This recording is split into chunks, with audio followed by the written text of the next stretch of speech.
बदलापूरमधील अत्याचार प्रकरणी आरोपी अक्षय शिंदे याचा काल एन्काउंटर झालेला आहे आणि त्याचा मृतदेह जो आहे तो सर जे रुग्णालयामध्ये दाखल करण्यात आलेला आहे आणि त्याचा शवविच्छेदन जो आहे तो त्या ठिकाणी सुरू आहे। मात्र याच स्मशानभूमीमध्ये त्याचा अंतिम संस्कार होण्याची शक्यता आहे। त्यामुळे या ठिकाणी बदलापूरचे पोलीस जे आहेत ते आलेले आहेत।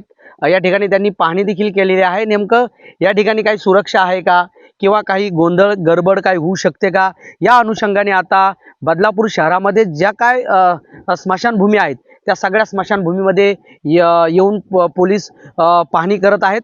नेमकं या ठिकाणचं वातावरण काय आहे, कारण की शवविच्छेदनानंतर अक्षय शिंदेचा मृतदेह जो आहे तो त्याचे नातेवाईक ताब्यात घेतात की नाही हा एक प्रश्न आहे। मात्र जर त्यांनी ताब्यात घेतला तर त्याचे अंतिम संस्कार जे आहेत ते बदलापूरमध्ये होतात की त्याच्या मूळ गावी होतात हा सगळा प्रश्न आहे। मात्र पोलिसांनी आता या सगळ्या बाबीकडे लक्ष ठेवलेलं आहे। जर अंतिम संस्कार बदलापूर शहरामध्ये जर झाला तर अक्षय शिंदे हा बदलापूरच्या खरवई गावामध्ये राहत होता। आपण या खरवई गावातील स्मशानभूमीमध्ये आपण आलेलो आहोत।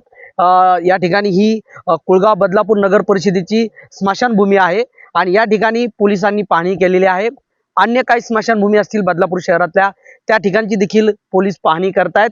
या ठिकाणी काही गोंधळ गडबड आहे की नाही या सगळ्या बाबी ज्या आहेत पोलीस आता तपासत आहेत। कॅमेरामन अभिलाष डावरेसह सुरेश काडे, एबीपी माझा, बदलापूर, ठाणे। एबीपी माझा, उघडा डोळे बघा नीट।